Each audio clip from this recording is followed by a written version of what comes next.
Hello everyone, it's Miss Thompson. I hope you all are staying safe, enjoying your time inside, and washing your hands. I am a third grade math teacher. I previously taught second grade math, and one of my favorite things to do in math class is tell time. So in this class, we're going to create some clocks that's going to help us with telling time. And we're going to use these new skills to be able to tell when it's lunchtime, when it's time to go outside, or when it's time to watch our favorite show, because mom said if we do our homework, we can get some free TV time. Some activities that we're going to complete in the class is being able to tell what activities we do in the AM and the PM, and also being able to identify time on an analog clock and a digital clock. I know some of you are probably like, what's an analog clock? So an analog clock is like this one. It's the ones that are on the wall in your schools, and you're like, where is the cell phone or the laptop so I can tell time? And the cell phone and the laptops are examples of digital clocks, like the ones that are on your Apple Watch and cell phones and laptops.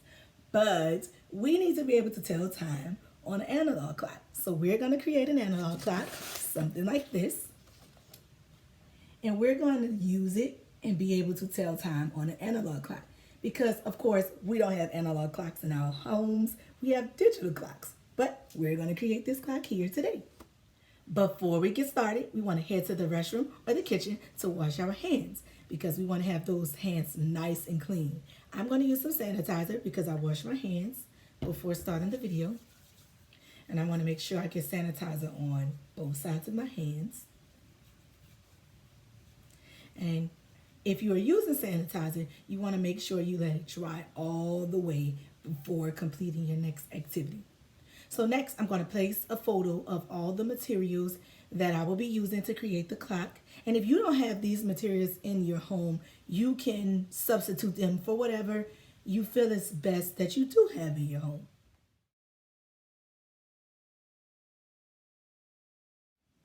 Okay, so now the first thing we want to do is take our paper, any color you choose.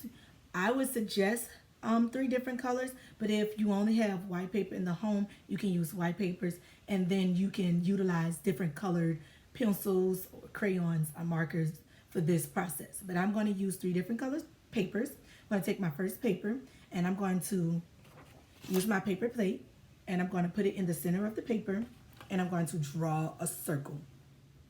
After we draw our circle, we want to cut it out, and we should end up with a circle like this. Then we're going to repeat the process on our second colored paper.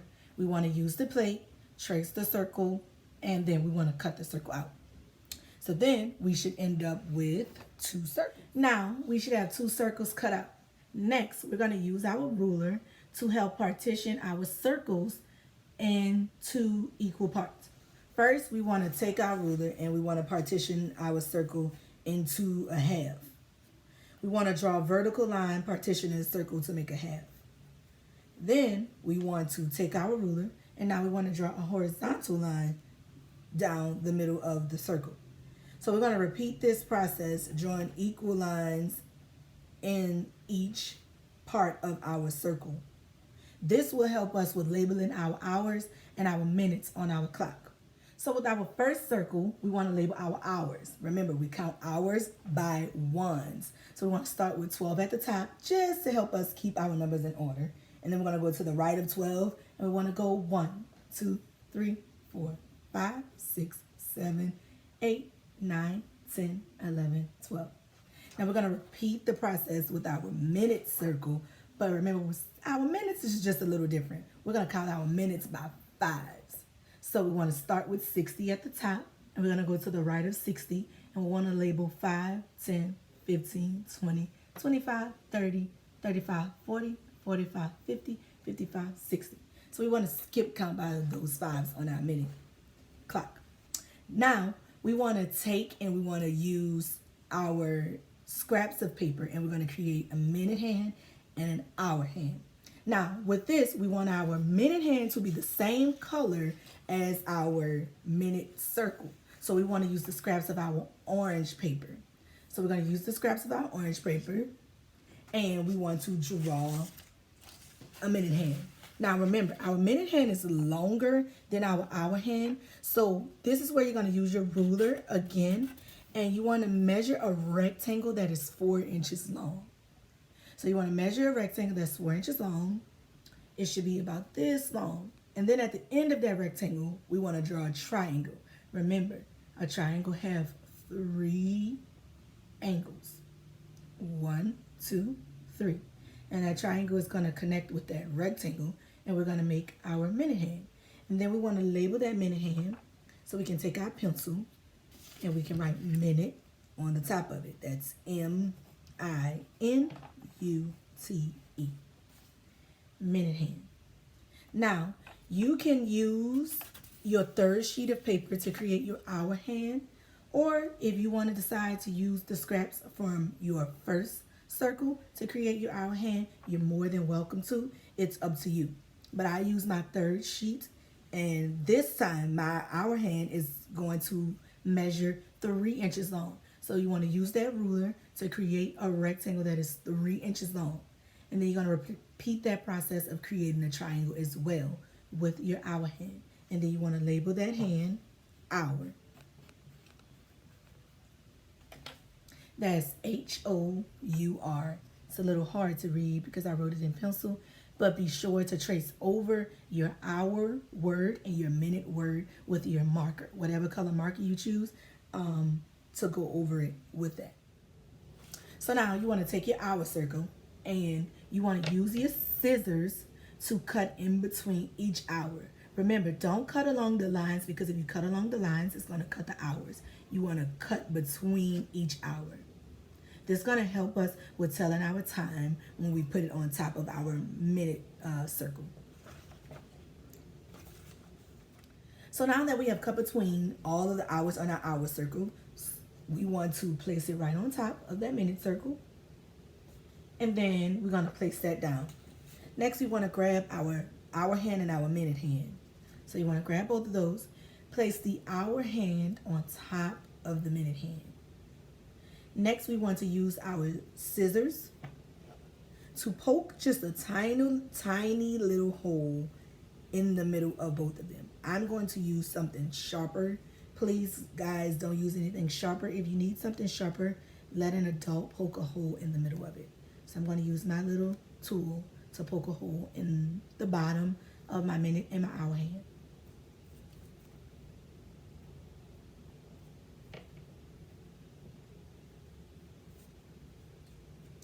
So just a tiny little hole that we can see in it.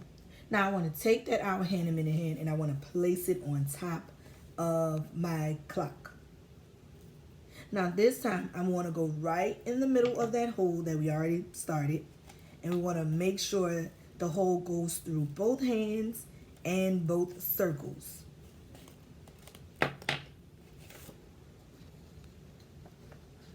Like so. Now we want to take our fastener.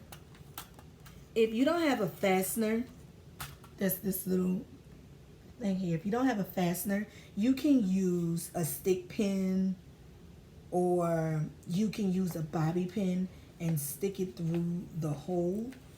You just need something where you can make sure you can bend it towards the back of the clock. And this will help our hands move around the circle on our clock. And this is how it looks on the front. And we should be able to move our hands around the clock. Like so. And now we have a finished clock. And now we have a finished clock. We will use this clock later in our activities to help us again with determining what activities we do in the AM and PM. Also telling time on a digital and an analog clock.